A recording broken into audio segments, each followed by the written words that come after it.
idea es darle una... Yo ya le abrí en el campo virtual el tema de potasio y también yo le había abierto el de sodio. Entonces mi idea es, le voy a dar unas, si bien es un poquito larga la clase de potasio, voy a reducirla, porque todo esto ya está subido en el aula, ustedes ya lo tienen, ahora termina y ustedes ya lo tienen subido a la clase. Entonces le voy a dar 2 o 3 parámetros importantes de potasio para entrar luego a casos clínicos de natremia y de disnatremia y luego de discalemia. ¿Puede ser? Sí, doc. Sí, doc. Perfecto. Entonces, vamos a empezar ahora con la de potasio. Bueno, yo le había dicho a ustedes que esta era una clase más importante. Le voy a dar más o menos, esta es una forma para que sepan ustedes qué tema, a su vez, dentro de la fisiología del potasio vamos a abordar ahora durante la charla, pero voy a darle 2 o 3 conceptos generales muy importantes, y uno de ellos es que los trastornos del metabolismo de potasio, fíjense, son una de las alteraciones electrolíticas más frecuentes encontradas en la práctica clínica, tanto en pacientes de consultorio como también en pacientes internados. Y fíjense qué importante, porque las alteraciones del potasio van a provocar trastorno en la polarización de la membrana celular. ¿Y por qué esto es importante? Porque en algunas células, justo la del sistema cardiovascular, los problemas que puede dar las alteraciones en cuanto a menos o a más de los niveles de potasio en sangre van a ser graves, porque las arritmias que van a causar son graves y me pueden llevar a la muerte, de manera que esta es la importancia del potasio. El potasio, el valor plasmático, va a resultar de una relación entre lo que ingerimos, como el riñón y el tubo digestivo eliminan, preferentemente son los dos más importantes, pero también hay un tercer ítem que no debemos olvidar, que justamente hay una diferencia de concentración que ya lo vamos a ir viendo entre el intracelular y el extracelular. Pero el potasio puede distribuirse en forma transcelular, del intracelular al extracelular o del extracelular al intracelular en determinados momentos o por determinadas causas. Los mecanismos que controlan esto, hoy en día esto pasó a ser, fíjense, un estudio de muchas investigaciones. ¿Por qué? Por la complejidad del manejo del potasio. Sobre todo cuando el potasio sube, que eso recibe el nombre de hipercalemia. Entonces, los mecanismos que controlan el mantenimiento de esta homeostasis, fíjense, son ya bien establecidos y definidos, y se conoce como feedback de control o control de retroalimentación para mantener el balance del potasio. Esto es nada más que para que sepan cuál es el requerimiento diario, pero lo más importante, fíjense que el balance del potasio es neutro en adultos, pero en chicos, infantes y chicos, el potasio está elevado. ¿Por qué? Porque necesitan para crecer. Y esto aumenta en forma lineal de acuerdo al peso y la altura hasta los 30 kilogramos y hasta 135 centímetros. A partir de ahí entra en una meseta de mantenimiento diario, que es justamente ahí está el requerimiento puesto arriba. Pero fíjense la importancia. El 98% del potasio está en el líquido intracelular y solamente el 2%, 3,5 a 5,5 miliequivalentes, están en el líquido extracelular. ¿Y por qué tiene importancia eso? Porque, como verán, es estrecho el margen en el cual nosotros debemos mantener los valores de potasio dentro del rango normal. Esto lleva a un mantenimiento, por eso le dije que era complejo, porque es muy estrecho el margen que tenemos y el organismo tiene para mantener estos valores dentro del rango normal. Y esta diferencia de concentración entre ambos lados de la membrana, como yo le dije hoy, fíjense, es lo que me van a dar el potencial de reposo, de membrana de reposo. Esto es fundamental para la transmisión neuromuscular y también para las diferentes funciones celulares. Y sin ninguna duda, cambios en los valores en el líquido extracelular, en ese margen estrecho, fíjese, va a repercutir mucho en la excitabilidad neuromuscular. Y por supuesto en la polarización de las células también. Nada más que para que lo vean, fíjense qué importante la diferencia. ¿Dónde está más ubicado? Sin ninguna duda en los músculos, en el hígado y también en los glóbulos rojos. Eso recuerden porque después vamos a hablar de una patología que provoca la liberación aguda de potasio hacia el extracelular. Y solamente el 2%. Y fíjense, dentro del 2%, el margen estrecho está más en el hueso que aún en la parte intravascular. Ahí está la concentración que tenemos que ver. Fíjense que hoy yo puse 3,55, es 3,5, 5,5. Ese es el nivel que tiene que manejar. Pero fíjense, pero esto no me mide en forma directa la cantidad de potasio corporal total. Es solamente una medida indirecta. No puedo saber hasta esto, con estos valores en plasma si el paciente tiene una deficiencia del nivel corporal de potasio. Y acá empieza otros datos también fisiológicos muy importantes. Ustedes saben que a nivel de la membrana celular se expresa una bomba que se llama sodio-potasio ATPasa, fundamental porque va a provocar salida de sodio y el ingreso de potasio, y los dos en contracorriente. Es una bomba que gasta energía, necesita de ATP. Fíjese que cataliza la entrada de 2 moles de potasio del extra al intra, un lugar que está sumamente alto el nivel de potasio, y también elimina 3 moles de sodio por cada 2 de potasio que ingresaron, generando un gradiente electronegativo intracelular. Eso es lo que me da el potencial de membrana en reposo. De manera que este movimiento transcelular, como hoy le comentaba, depende de muchos factores. Vamos a ir a la tabla y fíjense cuáles son los factores. Los factores que favorecen la entrada de potasio al intracelular: estado de alcalosis metabólica, la insulina, ya empezamos a ver las hormonas que son fundamentales para el ingreso de potasio dentro de la célula. La insulina es la más importante, como también la estimulación beta-adrenérgica y la aldosterona. Ya tenemos 3 hormonas muy importantes. ¿Y cuáles favorecen la salida hacia el espacio o líquido extracelular?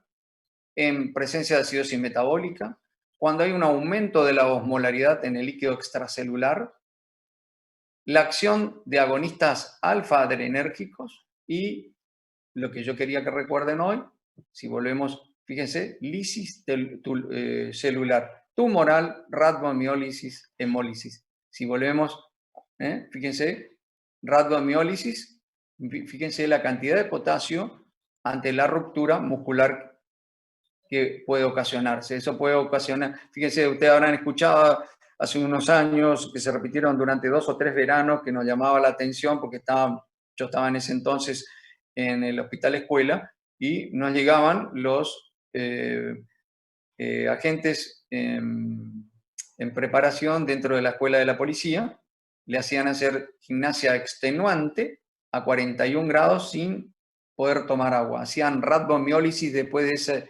de ese ejercicio violento y se producía ruptura muscular y a consecuencia había una gran liberación de potasio. Entonces esos pacientes hacían falla renal aguda y muchos de ellos necesitaron realizar tratamiento de diálisis.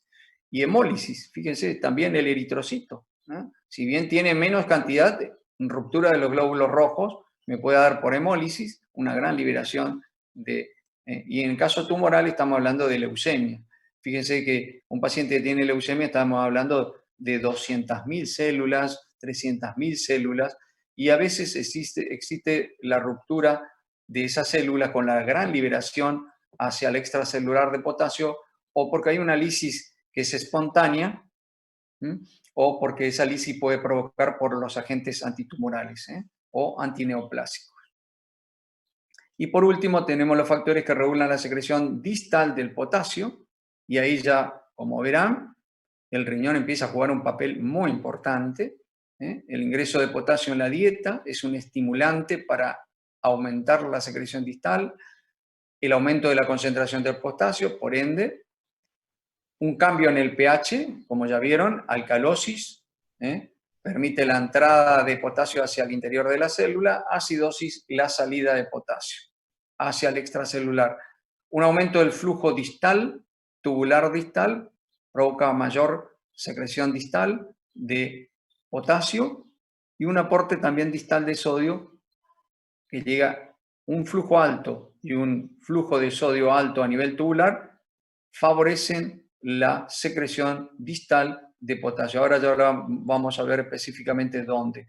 Y la excreción de aniones no reabsorbibles también. Y por último, sin ninguna duda, la aldosterona, que juega un papel fundamental porque es el que va a regular la excreción final, es la que va a ser la regulación final de la secreción distal de potasio. Por lo tanto, su presencia es importante. Esto nada más que para que vean cómo la insulina me está dando una estimulación positiva ante aumento del potasio a nivel del intravascular, aumenta su valor, la insulina es estimulada, la insulina rápidamente estimula la bomba sodio-potasio ATPase y permite la entrada de potasio al interior para disminuir la concentración de potasio. En caso que existiera disminución, fíjense cómo hay una retroalimentación negativa, se frena la secreción de insulina, por lo tanto se frena el ingreso de potasio al interior. Si hay una estimulación de las catecolaminas beta-adrenérgicas, hay una estimulación rápida, las mismas provocan una estimulación de la bomba sodio-potasio ATPasa con la entrada de potasio y salida de sodio. Y si hubieran antagonistas beta-adrenérgicos, inhibirían la acción de las catecolaminas.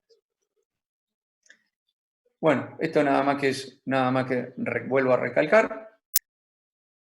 Las funciones por la cual el potasio durante el crecimiento y en los chicos está acelerado porque se necesita para el crecimiento, la división celular, función de enzimas y regulación del volumen celular.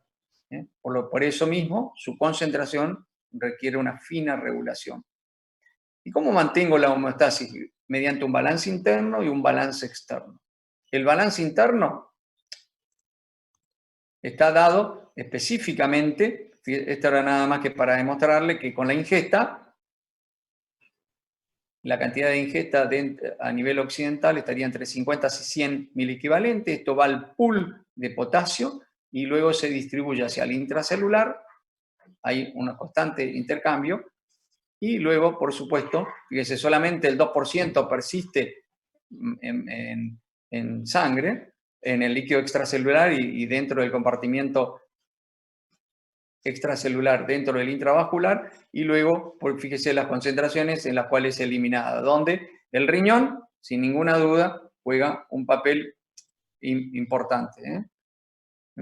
La orina el 80%, la heces el 15% y el sudor en menor cantidad. Fíjense, ¿qué estimulan todo el aumento del potasio dado por la dieta, dado por el ejercicio, por un aumento de la osmolaridad plasmática? Van a provocar el aumento del potasio extracelular. Y esto me lleva a un aumento de la secreción de hormonas, sin ninguna duda, como decíamos, dos hormonas son fundamentales, la insulina y las catecolaminas beta-adrenérgicas, que en estado de reposo, en una persona en estado de reposo, están en su mínima producción, pero siempre se produce un nivel mínimo. Ese nivel va a aumentar en caso de dieta, por la entrada del potasio en la dieta. Siempre en el ejercicio hay una salida de potasio hacia el extracelular. Cuando es extenuante lo es más. Y ante otras circunstancias, no tomar agua, estar a 40 grados haciendo durante mucho tiempo, como le he demostrado en esos ejemplos, puede llevar ahí sí a un daño ya mayor. Y en caso de hiperosmolaridad también hay una liberación de potasio. Esto me aumenta, perdón, hay un aumento del potasio y una secreción de hormonas. Estas hormonas que hacen estimulan la bomba sodio-potasio ATPasa para que ingrese el potasio y nuevamente esa redistribución del potasio hace que después de una dieta importante en potasio yo tendría rápidamente una hipercalemia, pero no sucede. ¿Por qué? Gracias a la acción de la insulina y a la estimulación beta-adrenérgica que permiten una redistribución del potasio inicialmente. Luego, con el correr de las horas, el riñón y también a nivel intestinal son los que se encargan de eliminar ese potasio de más que ingresaron durante la dieta.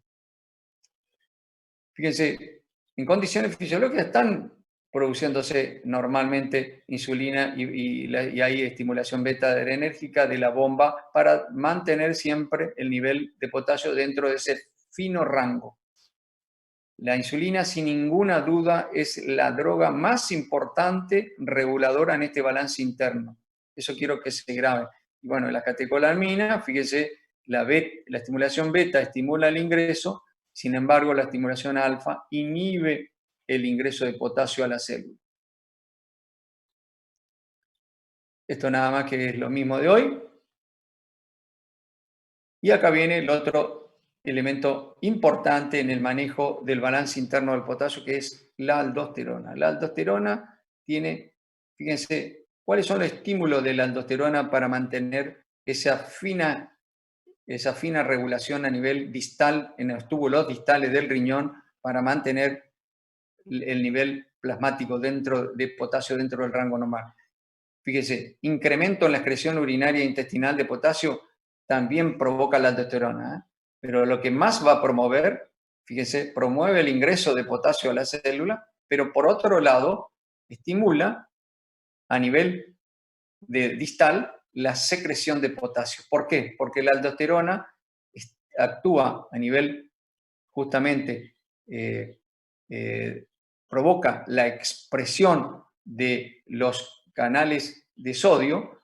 Acuérdense que, ¿cuál es la función más importante de la aldosterona a nivel de las células principales del túbulo colector? Provocar la reabsorción de sodio, pero a su vez también provoca la apertura de los canales de potasio, que se llaman RONK, que provocan la secreción de potasio de la célula hacia al fluido o hacia la luz tubular. Esa es la principal función de la aldosterona a nivel de esa célula principal. Pero fíjense, existen otras hormonas que también estimulan la bomba sodio-potasio ATPasa. Las hormonas tiroideas, que ingresan potasio a la célula, los glucocorticoides y la hormona de crecimiento. Esto también recuerden, porque son otras hormonas que también participan en el metabolismo, sobre todo en su balance interno. El ejercicio lo libera, la osmolaridad, un aumento de la osmolaridad plasmática, si es aguda, también va a causar la salida de potasio fuera, en pacientes que están con hiperglucemia. Inicialmente aumenta la osmolaridad plasmática y por lo tanto también hay liberación de potasio. Acá hay una diferencia, recuerden que dijimos que en caso de acidosis, pero cuando tenemos acidosis por ácidos minerales, ingresa el protón dentro de la célula, el hidrógeno, y sale potasio. Pero cuando es ácido orgánico, ácido láctico, acidosis láctica o cetoacidosis, en el caso de los diabéticos, el aumento es mucho más lento. No es tan, fíjense que la diferencia, por cada protón que ingresa, aumenta el potasio 0,6 a 0,8 miliequivalente en el plasma. Bueno, en los ácidos orgánicos no lleva esa correlación tan directa como esto. Pero el otro estado, que es la alcalosis, sí es importante. Y recuerden, porque la alcalosis prolongada en el tiempo siempre se acompaña de hipocalemia. Acuérdense de este dato, porque provoca el ingreso de potasio a la célula. Ahí tenemos las hormonas que provocan el ingreso de potasio a la célula. y disminuyen por ende el potasio en el líquido extracelular, la insulina, la estimulación beta-adrenérgica, la aldosterona y la alcalosis en un estado, una alteración del estado ácido-base, que es la alcalosis metabólica. Y los que desplazan, déficit de insulina, bloqueo beta-adrenérgico, como le comentaba, déficit de aldosterona, si hay un déficit total de aldosterona, como ocurre en la enfermedad de Addison, que es una enfermedad que hoy prácticamente no la vemos más, pero sí otros causantes, la lisis tumoral, como comentábamos, el aumento de la hiperosmolaridad, el ejercicio extenuante, y en caso de acidosis metabólica. Bueno, y el riñón, esto nada más es rápido para que recuerden, el riñón filtra 180 litros, si multiplicamos por el nivel medio del plasmático, entre 3,5 a 5,5, es 4 aproximadamente. Fíjense, la filtración normal por día es de 756 miliequivalentes. Pero solamente de ello, solamente el 12% es lo que va a ser excretado, solamente el 12%. Todo el resto existe una reabsorción y a su vez a este nivel, el túbulo colector, donde actúa la aldosterona, va a ser justamente la regulación final ocurre en este lugar, donde actúa la aldosterona. Ya el 65% se reabsorbe en el túbulo proximal, el resto casi el 25 a 30% en los otros túbulos, sobre todo a nivel del asa ascendente de Henle, donde está la bomba sodio, 2-cloro-sodio-potasio, ATPasa. Y esto nada más que para mostrarle, después ustedes lo van a tener como ilustración, en cómo ocurre. Esto es la luz tubular, y esto es ya, acá están los capilares peritubulares, y esta es la membrana basal, membrana vasolateral, y esta es la membrana luminal de las células tubulares. Esto ocurre en el túbulo proximal, esto ocurre a nivel del túbulo distal. Después ya vamos a ver cómo algunos diuréticos actúan bloqueando los canales de sodio. Acá es donde se produce, justamente actúa la célula principal, es donde va a actuar la aldosterona, se une a un receptor, luego produce la transcripción a nivel nuclear para que se exprese el canal de sodio, y acá está la expresión del canal de sodio, está la luz tubular, y acá se produce la entrada del sodio, se produce un estímulo positivo para que se exprese a nivel de la membrana luminal este canal de sodio. Pero a su vez también se expresa el canal, se produce la apertura de los canales de potasio que ya existen. Estos son los canales llamados RONCA, de liberación rápida. Acá actúa la aldosterona, provocando esto. Apertura y expresión del canal de sodio para que se reabsorba sodio, y la apertura del canal de potasio para que se elimine potasio hacia la luz tubular. Acá tenemos la célula principal, como yo le decía, es el target o el objetivo de acción de la aldosterona. Fíjense que con la entrada del sodio y la salida del potasio aumenta más todavía la negatividad de la luz tubular. Eso es importante porque después pasamos a la célula intercalada, donde tenemos la otra bomba, la bomba sodio y potasio hidrógeno.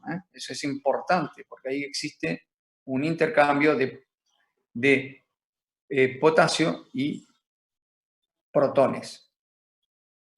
Bueno, esto nada más que volviendo a recalcar, los que favorecen el aumento de la secreción y los que favorecen factores que disminuyen la secreción distal.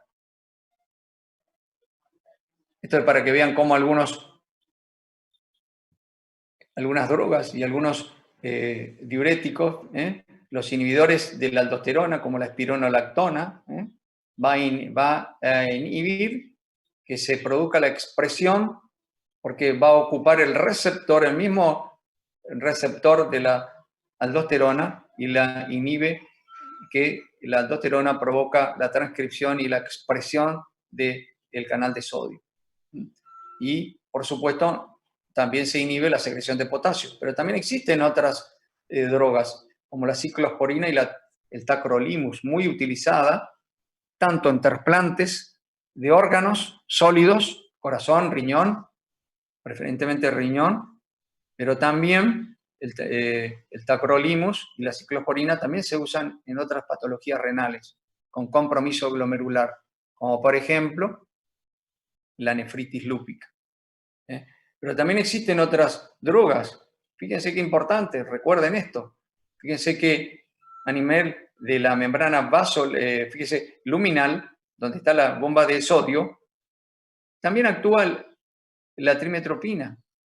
La trimetropina forma parte con la sulfametoxazol, un antibiótico muy conocido que es el Bactrim. Fíjense, va a inhibir la entrada del sodio y por lo tanto la secreción de potasio. Recuerden, este es otro dato que tenemos que recordar. Perdón, acá este lugar es la bomba sodio-potasio ATPasa. El tacrolimus, la ciclosporina inhiben justamente la entrada del potasio dentro de la célula y la salida del sodio hacia el espacio perivascular, rodeando a las células tubulares. Y la espironolactona, no. La espironolactona también inhibe esa entrada de potasio, pero por otro lado también bloquea la expresión de este canal, que es el canal de sodio. Importante para que se reabsorba el sodio y esto produzca un aumento de la electronegatividad y por lo tanto tiene que salir este potasio que es favorecido por ese aumento de la negatividad dentro de la luz tubular. Pero acá no ocurre porque se está usando una droga que antagoniza la acción de la aldosterona. Estos también son la ciclosporina y los DAINES. Los DAINES son las drogas antiinflamatorias, pueden provocar lo mismo. Esta es la cantidad, fíjense ahí, es para recordar lo que consume una persona. Término medio 50 a 100 miliequivalentes por día de potasio, ingresa. Y el balance externo, fíjense, justamente va a estar dado por la excreción. Y fíjense, la excreción en el balance externo juega un papel fundamental la acción de la aldosterona en las células principales del túbulo colector para que se pueda eliminar, justamente secretar el potasio. Por supuesto va a haber un aumento de la secreción en caso de hipercalemia y va a haber una disminución de la secreción en caso de hipocalemia.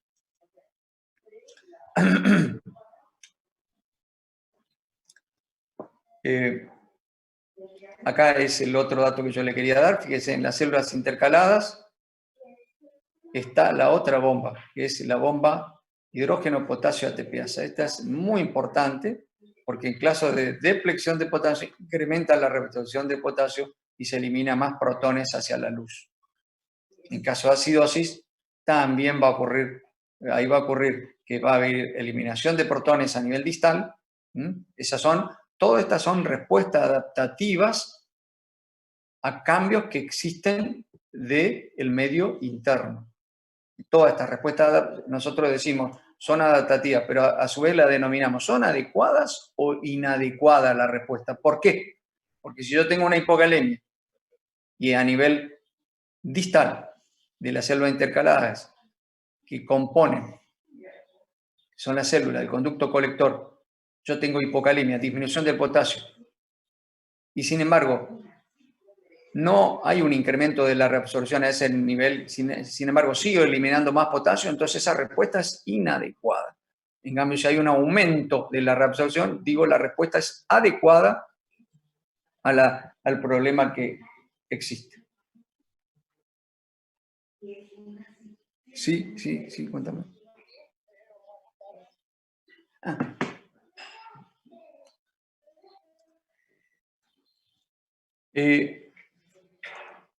Bueno, esto otra vez, otra causa de estimulación de la liberación, fíjense, de aldosterona, con aumento, fíjate, aumento de la estimulación de la bomba de sodio-potasio ATPasa.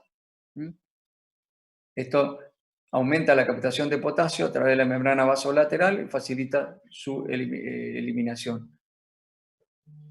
El aumento de potasio estimula la secreción de la aldosterona por la corteza suprarrenal. Ese es, fíjense, aumento del potasio en el intravascular, o sea, en el plasma me provoca rápidamente. Entonces, la aldosterona estimula la secreción de potasio. ¿Cómo? Provocando la reabsorción de sodio. Aumenta la electronegatividad de la luz y esto además produce la apertura de los canales, como le comenté, de potasio y se elimina.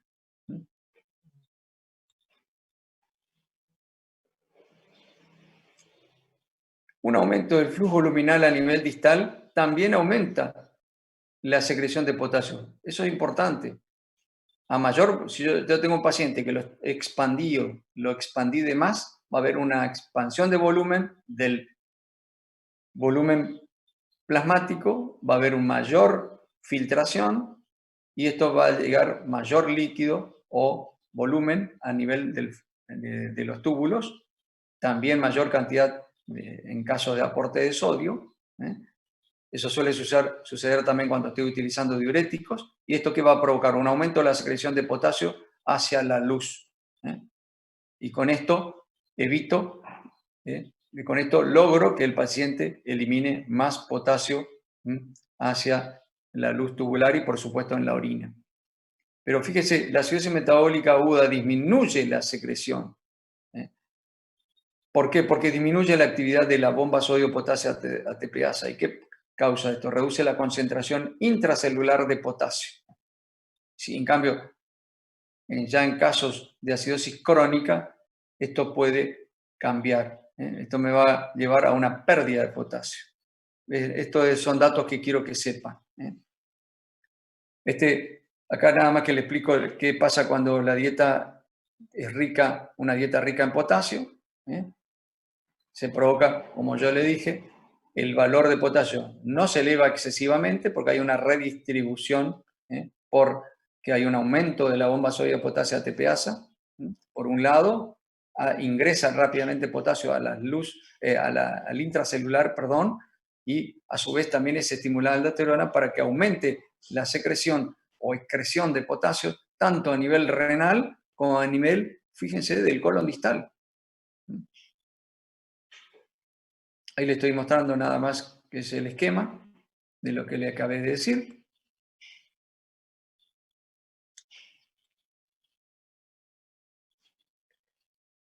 Bueno, ahora sí, vamos a hablar rápidamente de cuáles son los trastornos que pueden ocurrir a nivel del metabolismo del potasio. Pero siempre tenemos que saber cuál es la respuesta que tiene el potasio ante el nivel del mismo. Por eso requerimos conocer la excreción de potasio en unidad de tiempo.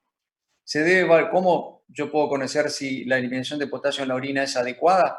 Bueno, para eso tengo que valorar la excreción y no la concentración solamente del potasio en la orina. La excreción es adecuada, debe ser menor de 15 miligramos. Fíjense, yo digo que la excreción es adecuada cuando es menor a 15 miliequivalentes por día en un paciente que tiene disminución de los valores de potasio en sangre.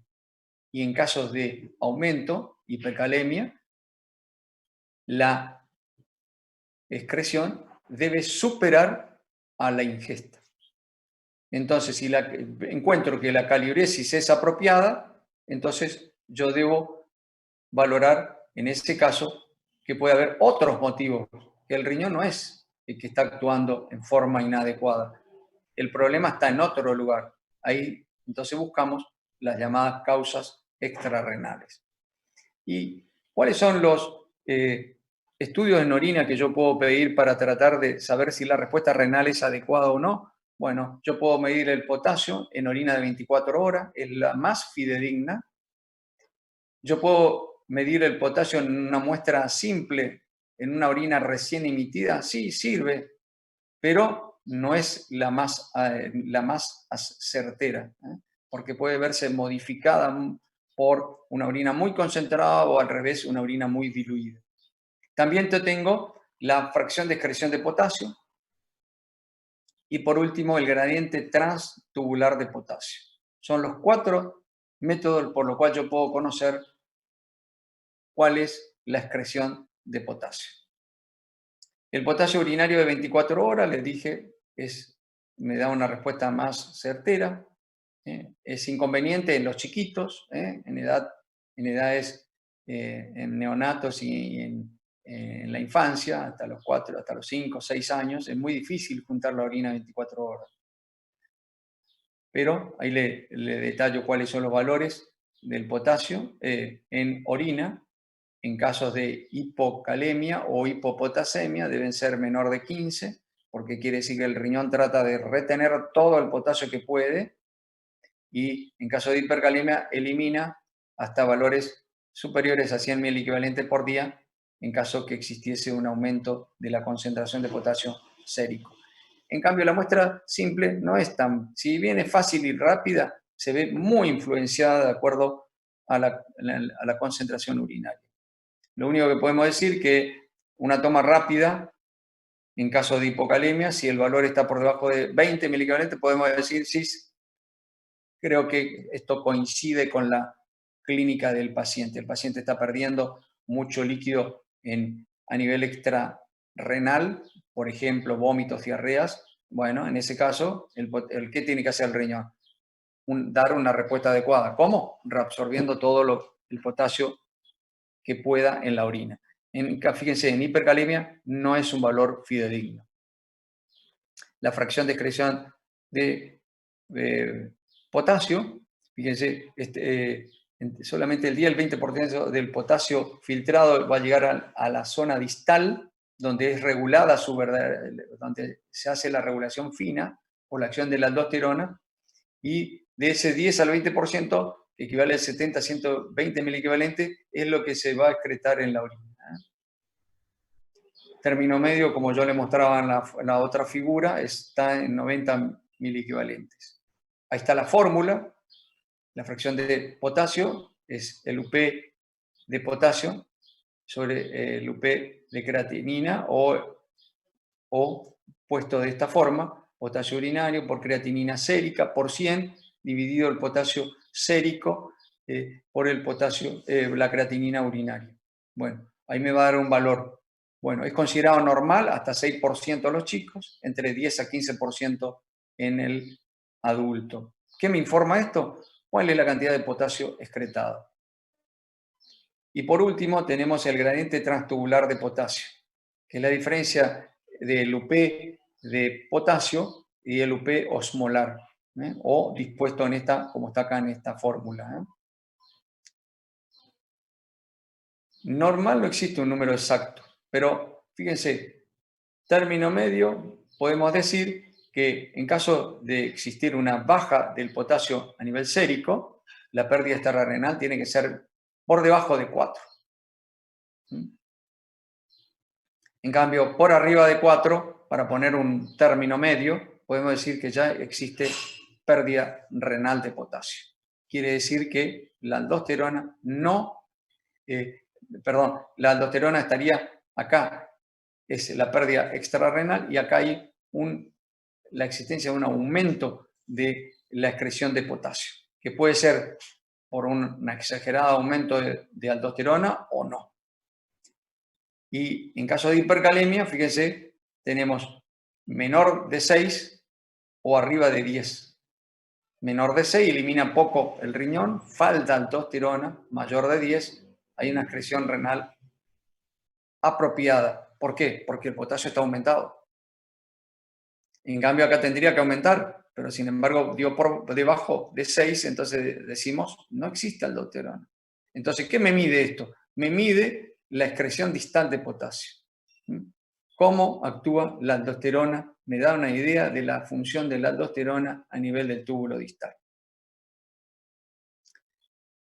Ahora vamos a hablar específicamente de un aumento de potasio. Cuando hablamos de aumento de potasio, valores arriba de 5,5. Pero siempre recuerden que puede existir una pseudo hipercalemia o una pseudo hiperpotasemia.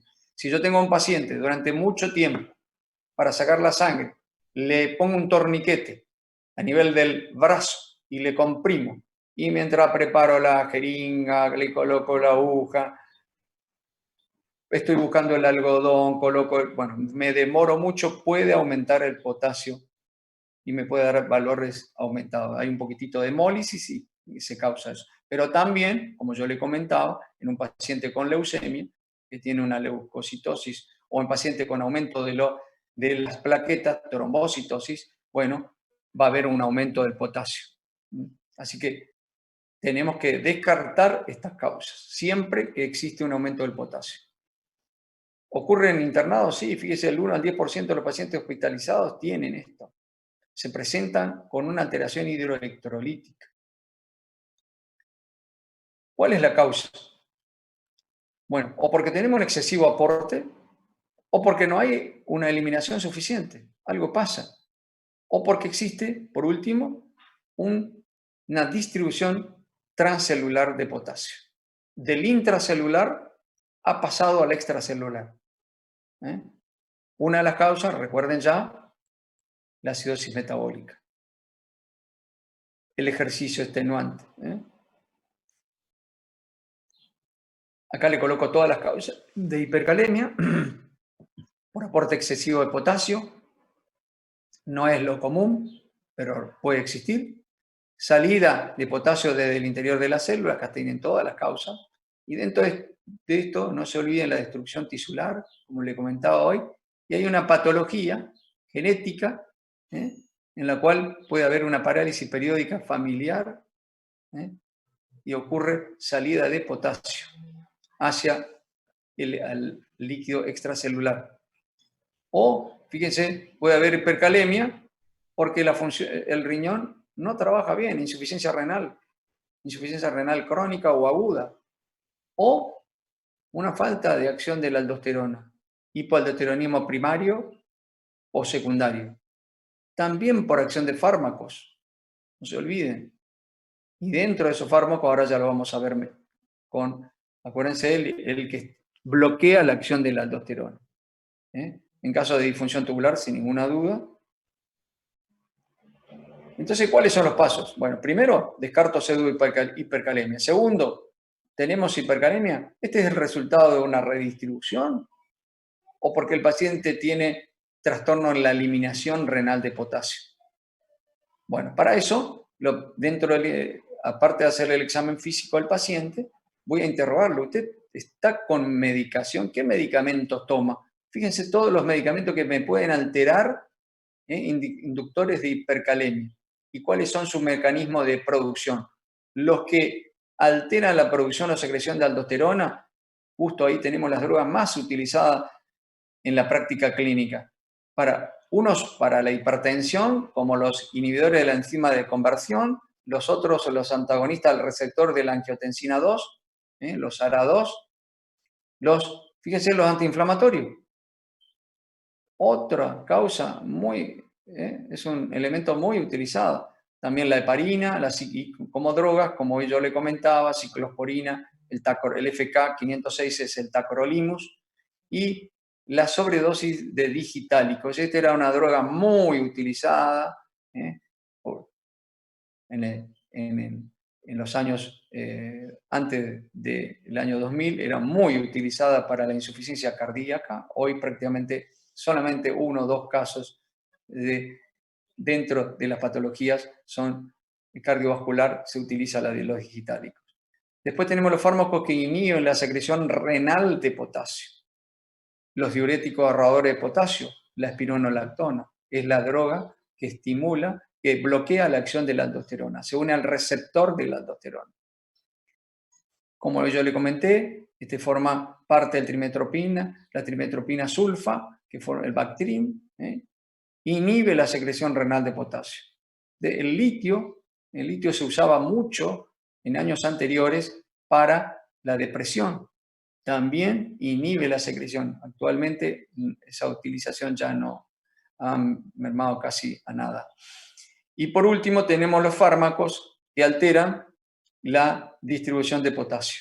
Bueno, eso es importante porque justamente son drogas como los antagonistas del beta adrenérgicos, los agonistas, los que estimulan los receptores alfa adrenérgicos, soluciones hipertónicas, y después tenemos estas drogas, la digoxina, la succinilcolina, que se usa mucho en las anestesias, y la arginina, que también no es muy utilizada.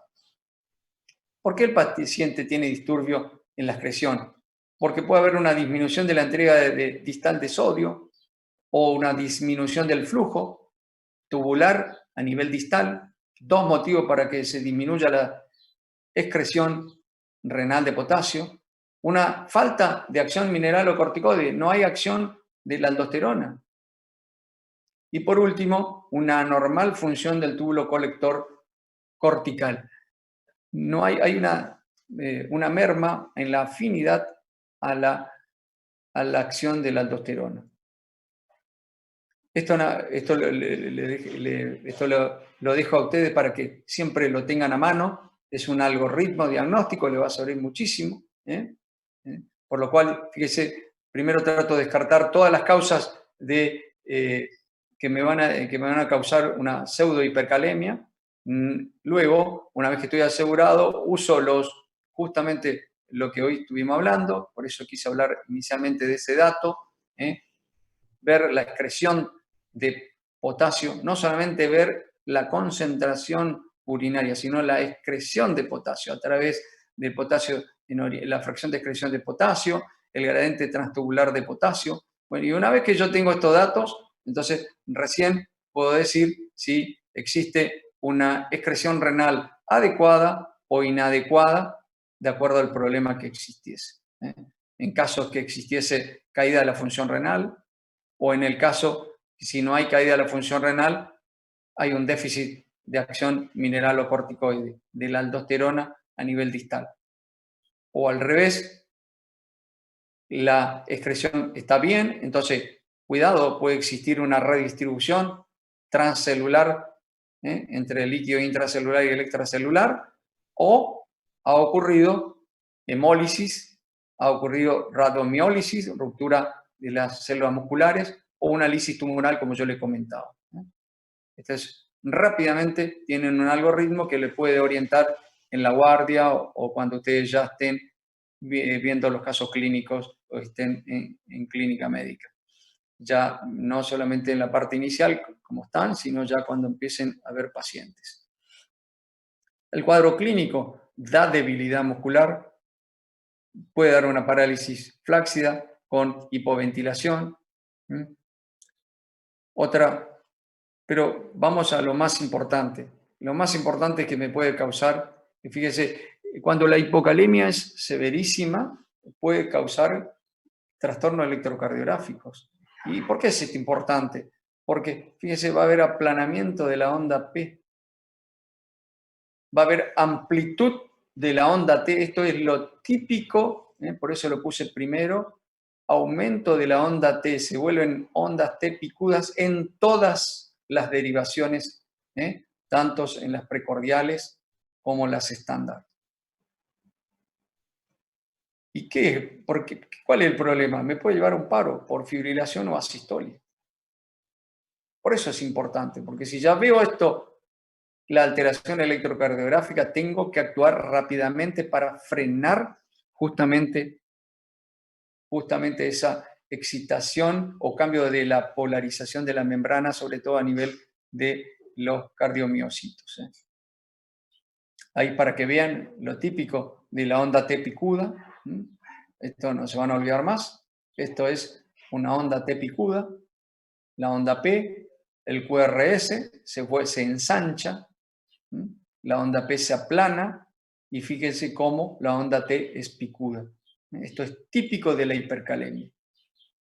Es la herramienta es la mejor herramienta. Yo tengo un paciente que me ingresa a la guardia y rápidamente me avisan, ya le estoy haciendo un electrocardiograma para tratarlo. Nosotros, hay ejemplos que en la vida nunca uno se olvida. Nosotros teníamos un paciente en diálisis que se terminó joven, que se terminó de dializar. Estábamos en el hospital escuela. Terminábamos la sesión de la tarde de diálisis y cuando faltaba media hora nos avisan en la guardia urgente, hay un paciente con 8. Fíjense los cambios electrocardiográficos que ya puede haber tenido el paciente con 8 miliequivalentes de potasio en plasma. Por supuesto, cuando ya llegamos corriendo, porque justo nosotros cerquita del centro de diálisis estaba el laboratorio de urgencia, cuando nos informaron, el paciente había terminado, ya estaba en paro cardíaco. Entonces, esta es la gravedad, la voy a medir con el electrocardiograma. No hay correlación de la cifra de potasio. Hay veces que yo tengo un potasio de 6, pero no tengo ningún cambio en la cifra. O el cambio de la T no es tan prominente y en algunas, por ejemplo, en las precordiales. Entonces, y si es delgado, un paciente delgado va a tener un poquitito, una T un poquitito más prominente que en una persona de mayor, que sea de mayor índice de masa corporal. ¿Cómo tratamos? Bueno, siempre cuando yo tengo una hipercalemia, primero amenaza la vida, ¿y cómo lo sé? Con el electrocardiograma. ¿Está eliminando bien la orina? ¿Ha recibido un aporte exógeno de potasio? Por ejemplo, una vía, en paciente que está hospitalizado.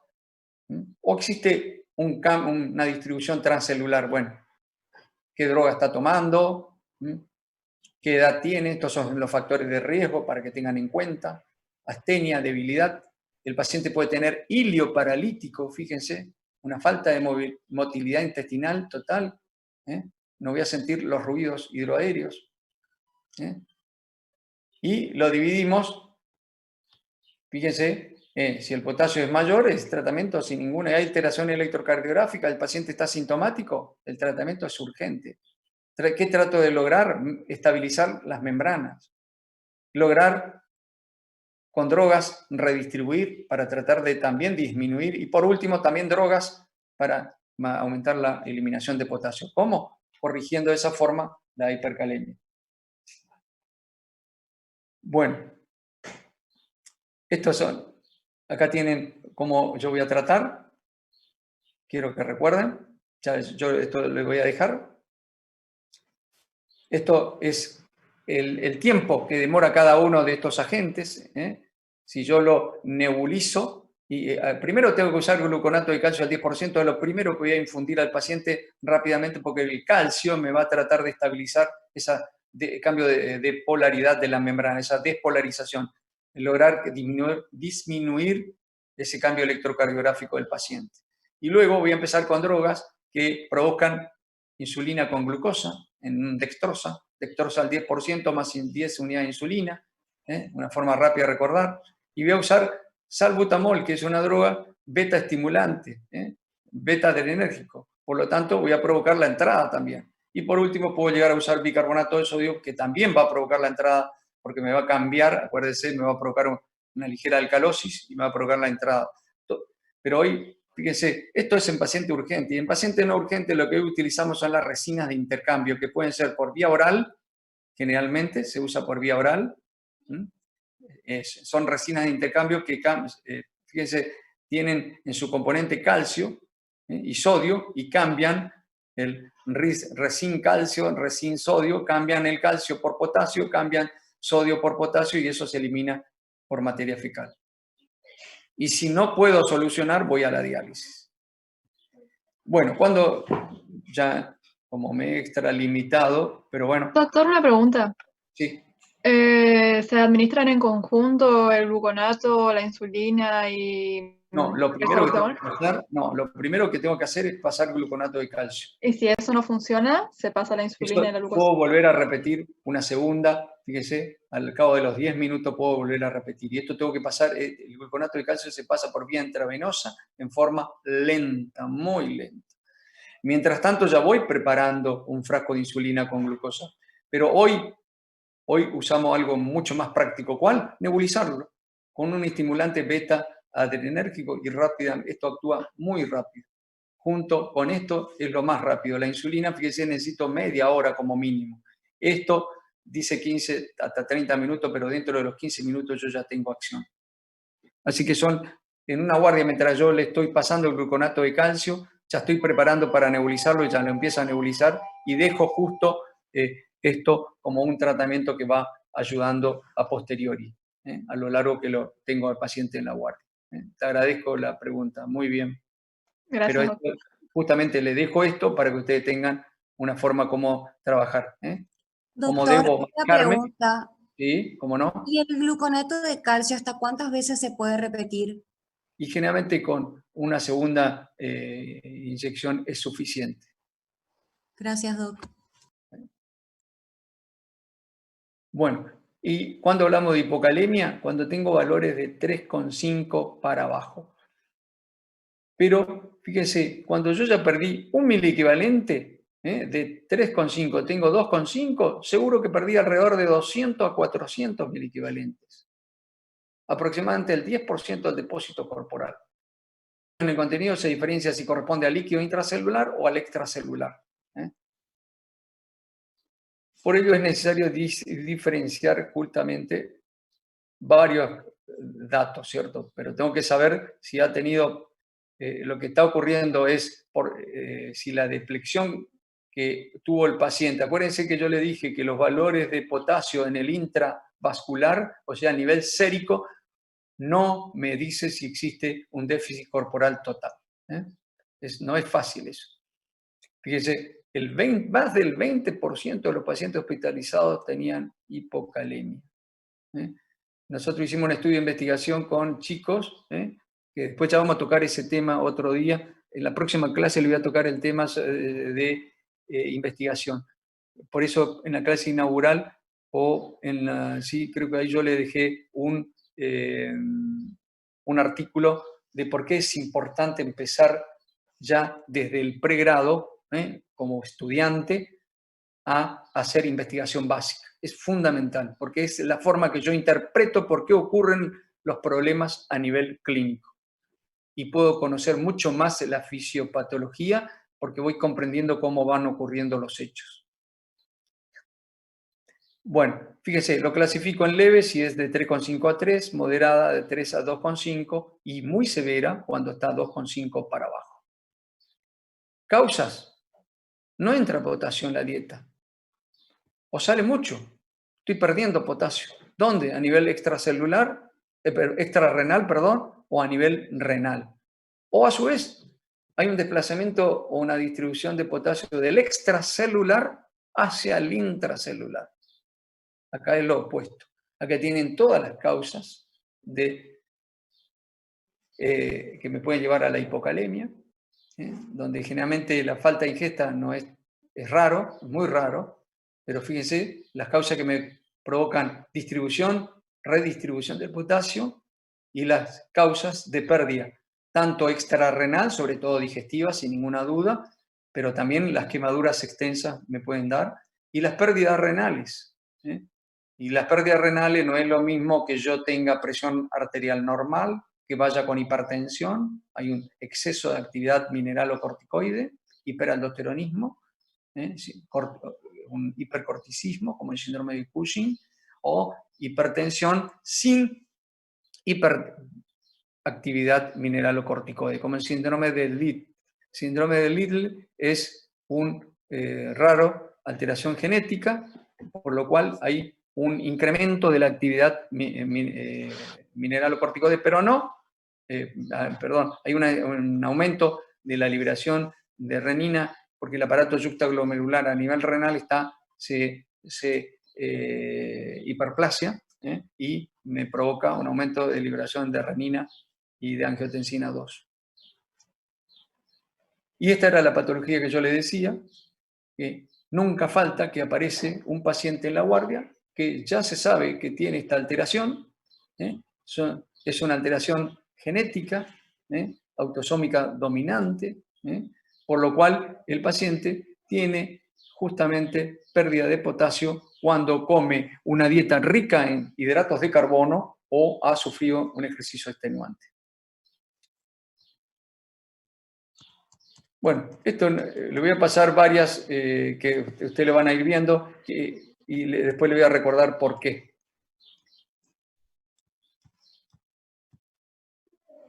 Fíjense, el paciente que tiene hipocalemia va a tener una debilidad y no se puede levantar. Puede tener radiomiólisis, destrucción muscular, va a tener hilo paralítico, puede tener arritmia sin ninguna duda, pero también va a tener calambres, parestesias, falta de motilidad intestinal, por lo tanto el paciente no mueve el intestino ¿Y cuáles son los peligros? Las arritmias, sobre todo.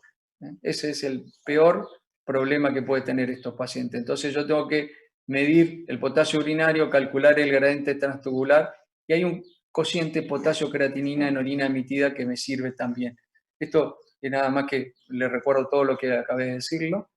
Acá tienen todos los factores y mecanismos de producción de la hipocalemia, lo que provocan desplazamiento de potasio o redistribución, lo que me aumentan la alimentación, la eliminación renal de potasio, diuréticos, no se olviden. Los diuréticos provocan, como por ejemplo la furosemida, un diurético de asa. No solamente va a dar hiponatremia, sino también hipocalemia. Y quería llegar a esto. La hipomagnesemia está presente en más del 40% de los pacientes que pueden llegar a tener hipocalemia, debido al uso de diuréticos o porque tienen diarrea o algún fármaco que utilizan, como por ejemplo el cisplatino, que se utiliza como un antineoplásico. ¿Y cuál es el problema? Me aumenta el riesgo de mortalidad. No voy a solucionar la hipocalemia si no soluciono la hipomagnesemia. Acuérdense siempre eso. Yo les voy a dejar estos para que ustedes lo lean bien, pero ¿por qué? Porque en la clase siguiente me toca clase de cloro, que es cortita, y ahí vamos a tocar entonces los casos clínicos de sodio y potasio. Por eso yo le había dicho a ustedes que les voy a dar más tiempo para que vean. Lean bien estos índices urinarios y fórmulas que yo puedo utilizar para saber cuál es el motivo que me llevó a la hipocalemia. Y lo más importante en el electrocardiograma, que me da una onda U prominente. Fíjense, la onda U, fíjense acá arriba tenemos onda P, QRS, onda T. Onda P se alarga, se ensancha el QRS, hay un desnivel, infradesnivel del ST, la T se hace prácticamente muy baja, y aparece una segunda, como si fuera una segunda T. Bueno, esa es la famosa onda U típica de la hipocalemia. Este es el electrocardiograma típico en un paciente con hipocalemia severa. Ahí les vuelvo a mostrar para que no se olviden, y de acuerdo a los niveles de potasio, un algoritmo de la misma forma que hoy, y utilizando, esto lo vamos a ver bien con los casos clínicos, para que les sea práctico. Esa es la tarea, y esto es nada más que para decirle que estas dos alteraciones genéticas de los canales, tanto de la sodio-potasio 2-cloro a nivel del asa ascendente de Henle, o la SNAC, que es la bomba de sodio y cloro a nivel del túbulo distal, pueden sufrir justamente defectos genéticos, y esto va a causar dos patologías muy frecuentes, que es el síndrome de Bartter, que tiene 5 subtipos, y el síndrome de Gitelman. Con el doctor Cristian Sánchez vamos a tratar de darle clases después que terminemos todos los metabolismos de los diferentes electrolitos. Vamos a tener una clase de enfermedades genéticas para que tengan una idea, porque si no después ustedes no lo van a ver más. Van a ver muy rápidamente en pediatría y en clínica. Bueno, ¿cómo trato? Bueno, también tengo que saber la urgencia, tengo que saber cuál es el compromiso cardíaco del paciente, tengo que saber si no hay pasaje con exactitud, redistribución, qué droga está utilizando, cuáles son los medicamentos que toma. Para eso voy a hacer un examen físico y un buen interrogatorio. Y esto es para recordarle que por un miliequivalente, fíjense, pueden llegar a perder entre 100 a 200 miliequivalentes. Entonces, por supuesto, de acuerdo a cómo yo vea la concentración, fíjese acá hay una pérdida mínima, voy por vía oral. Hoy existe el gluconato de calcio, ya no existe tanto, el CAON tenía un gusto muy fuerte, hoy se usa mucho más en tabletas y en sobres la devolución por vía oral de potasio.